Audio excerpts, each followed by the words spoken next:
E São Lucas tem uma pedagogia especial.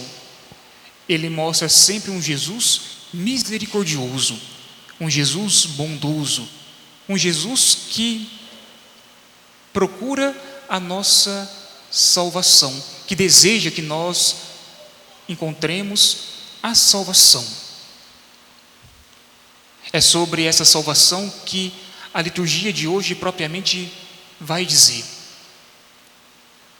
A igreja é como que um pai e uma mãe de família, aonde o pai e a mãe, para que o seu filho ou sua filha, a sua prole, possa crescer em estatura, possa crescer em sabedoria, possa crescer em graça, levando ela para a catequese, para cursar o crisma, o santo crisma.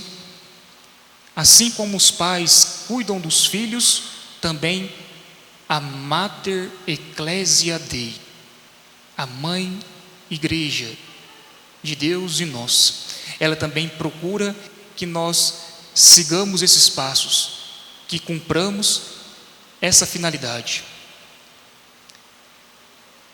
É isso que Jesus quer mostrar para os seus discípulos. Jesus estava no templo.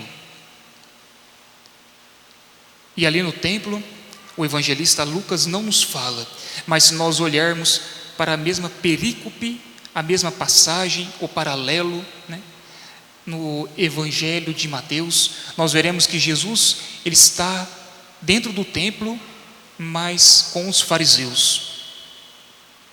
Existe um filósofo francês, creio que vocês conhecem, chama Jacques Maritain. É um seguidor de Santo Tomás de Aquino. E Jacques Maritain, ele vai dizer, ou dizia, que nós precisamos seguir Jesus, não somente com membros, mas nós precisamos seguir Jesus com os nossos corações, com o nosso coração. E os fariseus eram aqueles homens que não saíam da sinagoga, não saíam do templo, mas o coração estava distante do Senhor. Então Jesus, ele está ali em uma controvérsia com os fariseus. Ele ensina, ele pega um papiro, desenrola o livro, lê, ensina, explica, mas os fariseus não deixam aquilo adentrar na vida deles. Aí começa o evangelho de hoje. Então Jesus sai do templo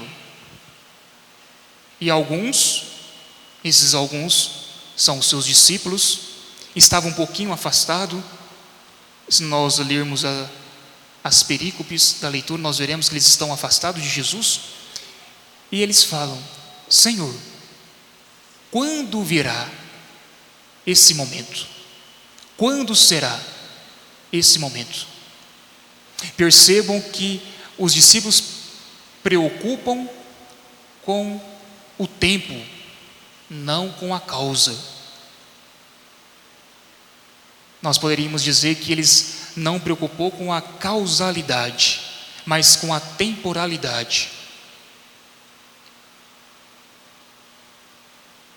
E ali naquele momento, Jesus então explica e diz um texto escatológico, um texto que talvez é meio que ruim de se ouvir, talvez nós não gostamos, talvez quando que nós olhamos para um texto com um pouquinho de escatom, com finalidade, com um pouquinho de apocalipse nele, nós queremos rasgar a página ou simplesmente fechar a Sagrada Escritura e não pensar sobre. Flávio Joséfo, um grande historiador da igreja, ele vai dizer que o templo foi destruído no ano 70 depois de Cristo.